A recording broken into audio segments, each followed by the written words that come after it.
ఇమ్మాలన్న gaming అసలు gaming పరంగా అయితేనేమి ఎంటర్టైన్మెంట్ పరంగా అయితేనేమి ఇంకా వేరే దాని ఇఫ్ ఎనీథింగ్ అక్కడ ఏం జరిగినా కూడా ఇమ్మాలన్న ఉంటాడు. ఇమ్మాలన్న బిగ్ బాస్కి ఒక బిగ్గెస్ట్ పిల్లర్, అంటే బిగ్ బాస్ అయినా బిగ్గెస్ట్ పిల్లర్ ఎవరనంటే ఇమ్మాలన్న అన్నమాట. ఎక్కడైనా సరే ఇమ్మాలన్న విన్నర్ కూడా ఇమ్మాలన్నే, ట్రోఫీ కూడా ఇమ్మాలన్నదే అంతే. అనుకునే వాళ్ళు అనుకోండి, ఏమని చేసుకోండి, అంటే ఆమె విన్నర్ అవ్వదు అని చెప్పట్లే అనమాట. ఇమ్మాలన్నకి నేను సపోర్ట్ చేస్తాను అనమాట. ఇమ్మాలన్న గెలవాలని మనస్ఫూర్తి కోరుకుంటున్నాను. ఇంకోటి చెప్తాను, తనుజ గారికి గెలుస్తాను అని చెప్తాను కదా. Till end of the day ఎవరైతే ఎవరు అంటే వాళ్ళు దాని మీద ఎవరైతే ఎక్కువ డిపెండ్స్ పెడతారో వాళ్ళే till end of the day winner అవుతారు.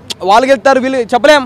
మరి నేను ఇమ్మాలంటానా, మీరేమో తనుజ గారు అంటున్నారు. డిమాండ్ పవన్ గెలిచొచ్చు, లేదంటే రితు చౌర గెలిచొచ్చు, మనం ఏం చేయలేం కదా. అక్కడ till end of the day ఎవరైతే గెలుస్తారో ఫస్ట్ నుంచి చూస్తాను కదా. నాకెందుకు ఇమ్మాలని అనిపిస్తుంది, ఎందుకంటే ఆయన ఫస్ట్ నుంచి పోరాటం అలుపులేదనమాట. అది లోపలికి వెళ్ళిన తర్వాత కమెడియన్స్, యాక్టర్స్ లేదంటే యాంకర్స్ ఎవరెవరు ఉంటారు అన్నమాట. మీకులాగా ఏంటంటే యాంకర్స్ మీరే కదా, లోపల ఏముండదు అనమాట. అయితే ఏంటంటే అంటే if any field, not only Bigg Boss, not only cinema field, not only business, అంటే ఎవరికైతే టాలెంట్ ఉంటుందో, ఎవరికైతే దమ్ము ఉంటుందో వాళ్ళు మాత్రమే till end of the day winner అవుతారు. వాళ్ళు మాత్రమే పైన ఉంటారని కోరుకుంటున్నా. అంటే క్రికెట్ చూసుకుంటే మన ధోని గారు ఉంటారు, సినిమాలు చూసుకుంటే మెగాస్టార్ గారు ఉంటారు, అలా బిజినెస్ మ్యాన్లు చూసుకుంటే ట్రంప్ వీళ్ళంతా ఉంటారు అన్నమాట. అట్లా అంటే మనకి దమ్మున్నోళ్ళే పైన ఉంటారని కోరుకుంటున్నా. అలాగే ఇమ్మాలని దమ్ముంది కాబట్టి పైన ఉంటాడు, విన్నర్ అవుతాడు. బై ఇవ్వలేదని అంటే మనము అంటే ఇంత ముందుగా వచ్చిన కమెడియన్స్ అంత ఎఫెక్టివ్ చూపలేకపోయారేమో, మనకు తెలియదు కదా. అది గురువు ఆయన లాకెట్ కూడా తీసుకెళ్ళాడు ఫస్ట్ స్టార్టింగ్లో. వాళ్ళ అమ్మది వాళ్ళ గురువు ఆయన నాగబాబు గారు. ఆయనకి ఎన్ని షెడ్యూల్స్ ఉన్నా కూడా ఒక వ్యక్తి మంచి అని ఉంటే జబర్దస్త్ వాళ్ళకి ఎంతగానో సాయం చేస్తాను. అలాగే ఈయన కూడా అంటే గురువు అన్నారు కదా, మంచిగా వచ్చాడు. Okay fine. ఫ్యామిలీ వీక్లో అయితే నాకు ఇమ్మాన్ అనేది మంచిగా నచ్చింది. అది నా పిల్లరానా, అది ఏముండదు. అంటే వాళ్ళు కూడా చెప్పారు పేట పిల్ల సంథింగ్, వాళ్ళ అన్న ఎవరు చెప్పారుగా, friend something, I don't know. అంతే మామూలే. ఎవరైతే ఫేమ్లో ఉంటారో వాళ్ళనే మనం ఏదో ఊహించుకుంటుంటాం, ఏవేవో అనుకుంటుంటాం. అంతకుమించి ఇంకేముండదు అనమాట. ట్రెండింగ్ కొంతసేపులే, కొన్ని రోజులే. అవునవును. మరి ఇమాలన్న అమ్మ కూడా వచ్చిందిగా, మా అమ్మ కూడా వచ్చిందిగా, వాళ్ళ తమ్ముడు కూడా వచ్చాడుగా. అలా కాదు, వాడు ఏముండదని మాట చెప్పాను కదా. ఎవరైతే till end of the day వరకు కష్టపడి దృఢ సంకల్పంగా పోరాడి చేస్తారో వాళ్ళే గెలుస్తారని చెప్తాను అనమాట. నాకు ఎందుకు హిమాలయ అనిపిస్తుంది, నేను చెప్పుకుంటున్నాను. మీకు తనుజ గారు అన్నారు, ఇంకోరికి ఇంకో వేరే అనిపించుకుంటారు. అది సీక్రెట్ నామినేషన్ ఎవరికి తెలియకుండా వేసుకుంటారా ఏంటి?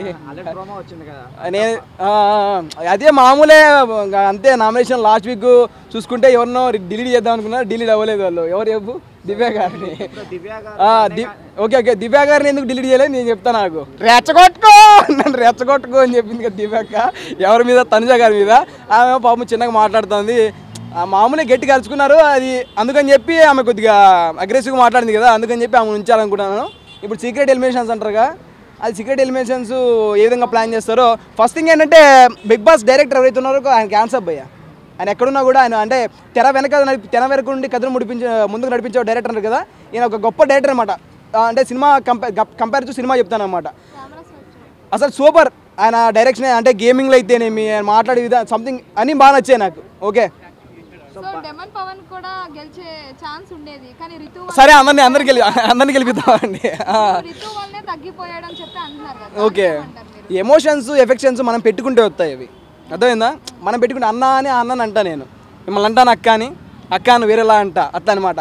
అది ప్రేమ అనుకోండి, లవ్ అనుకోండి, ఇంకోటి ఏమనుకోండి. అంటే వాళ్ళ లవ్వులు ఉన్నాయి, వాళ్ళు ఏదో వాళ్ళేదో నడుపుకుంటాను, మనం అట్లా అనుకోకూడదు అనమాట. దాన్ని మనం ఏంటంటే బాండింగ్ మనం పెట్టుకుంటూ వస్తుంది, ఫస్ట్ మనం పెట్టుకుంటూ వస్తుంది అనమాట. మనలో ఫస్ట్లో మరి ఇమాన్లను కూడా తనుజ గారిని అది ఇది అని చెప్పాడు. మళ్ళీ దాని తర్వాత కొన్ని సంథింగ్ డిస్టర్బెన్స్ జరిగిన తర్వాత ఏం జరిగింది, ఆయన ఏం చేశాడు, పక్కకి వెళ్ళిపోయి ఆయన కొద్దిగా ఆయన గేమింగ్ ఆడుకుంటా, ఓకే టైం వచ్చినప్పుడు మాత్రమే తనుజ గారు చెప్పండి అని చెప్పి మాట్లాడుతున్నాడు. అది వాళ్ళ బాండింగ్, వాళ్ళు వదిలేయాలి మనం. వాళ్ళని టాప్ 2 తనుజ గారు ఫస్ట్ ఇమ్మాలని విన్నారు, అది గుర్తుపెట్టుకో. టాప్ 2 మళ్ళీ చెప్తా. టాప్ 2 ఎవరంటే తనుజ గారు, దాని తర్వాత చూసుకుంటే demon Pavan. Okay demon Pavan నాకు కొద్దిగా అనిపిస్తుంది మీరు చెప్పినట్టు. ఇమ్మాలని టాప్ విన్నర్ అని చెప్పా కదా, ఫస్ట్ కప్ అన్నది అనమాట. టాప్ 2 మళ్ళీ చెప్పా. అదేనా ఈ వీక్ నామినేషన్ లో దివ్య గారికి భరణి గారికి ఏదో ఫైర్ అయినట్టు కనిపిస్తుంది. దివ్య గారికి భరణి గారికి అవును. సో నామినేషన్ ఒక నామినేషన్ చేస్తారు. అవును, చాలా బాధాకరం. వాళ్ళ బాండింగ్స్ బయటకు వచ్చిన తర్వాత చూసుకుంటే బాగుంటుందని నేను అనుకుంటాను. మన దివ్య గారు ఎంతగానో బాధపడుతున్నారు. ఆయన అన్న అని ఒకసారి నాన్న అని చెప్పి మళ్ళీ అన్న అని చెప్పి, అది ప్యూర్ లవ్.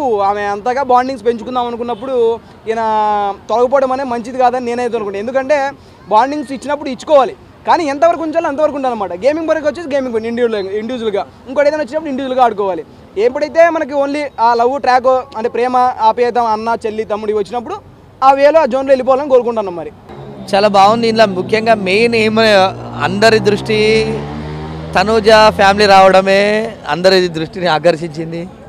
మరి ముద్ద మందారము హీరో వచ్చిండు, మరి వాళ్ళ ఫ్యామిలీ ఇది అనేది అంత సస్పెన్షన్ ఉంది. నా పిల్ల అన్నారు, కానీ ఆయన పిల్లని ఆమె చెప్తే తెలుస్తుంది. ఆమె అందరు కూడా అదే సస్పెన్స్లు ఉన్నారు. అసలు నిజంగా ముద్ద మందారం హీరో పిల్లనేనా, మరి తనుజ వేరే వాళ్ళ పిల్లనా అనేది ఇంకా ఆమె చెప్తే తెలుస్తుంది. ఆమె కూడా అప్పుడు అన్నది నా మనసులో ఉన్నారు ఒకరు అన్నారు, కానీ ఇంకా ఆమె కూడా చెప్పలేదు. కాబట్టి ఫ్యామిలీ ఎంటర్టైన్ అయితే బాగానే ఉంది. ఇప్పుడు చాలా బాగా అనిపించింది. అంటే ఏదో ఇద్దరికి కనెక్టివిటీ ఉన్నట్టు అనిపించింది. మరి అది లవ్ రిలేషన్లు ఉన్నారా ఫ్రెండ్షిప్ రిలేషన్లు ఉన్నారా అనేది ఇంకా అర్థం కాలేదు. ఎందుకంటే ఆయన చూస్తే నాకు అట్నే అనిపించింది, కొద్దిగా రిలేషన్ ఉన్నట్టే అనిపించింది. ఎందుకంటే చాలా రోజులు ఇద్దరు కలిసి సినిమాలు సీరియల్ నటించారు కాబట్టి ఉన్నది అని అనిపించింది అట్లా.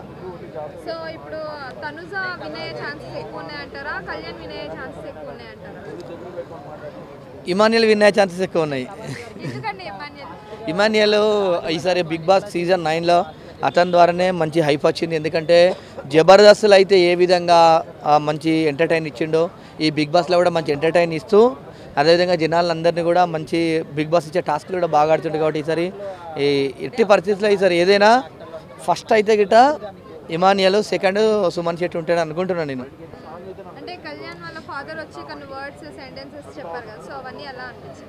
చెప్పిండు, కానీ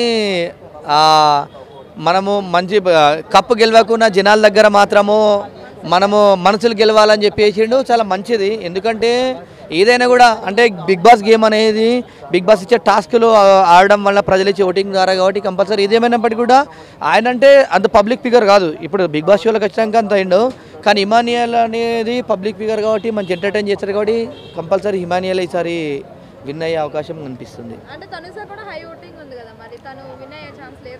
లేదండి, తనుజ ఏం ఆడుతుంది అసలు? ఏడవడం ఒకటి, అరవడం ఒకటి, 22 తప్ప ఆమె అసలు బిగ్ బాస్లో ఏం చేయలేదు, ఏం కంటెంట్ కూడా ఆడలేదు. ఆమె కన్నా మంచిగా సంజన ఆడింది, సంజన ఆడుతున్నది. అట్లా సంజన ఒకసారి క్యాప్టెన్ అయింది, ఆమె కన్నా సంజనే హైప్ ఉంది. ఓటింగ్ యూత్ ఐకాన్ అని ఆమెకి యూత్ అంతా ఓటేస్తారు, కానీ ఆమె బిగ్ బాస్ కంటెంట్ అయితే అంత పెద్దగా ఏం లేదు. ఆమె కన్నా బాగా సంజన ఆడుతుంది. అందరికన్నా హైప్ అయితే మన ఇమాన్యుయల్ ఆడుతున్నాడు.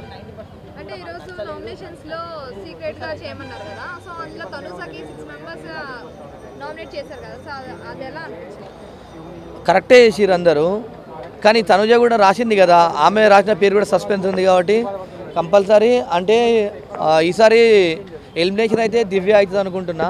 దివ్య అయితే 100% అవుతుంది ఈ వీక్. అయితే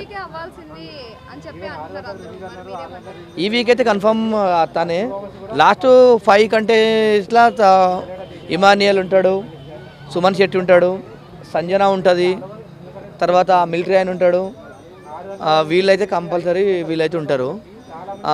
ఫైనల్గా మాత్రం విజేత మాత్రం ఇమాన్యుయలే.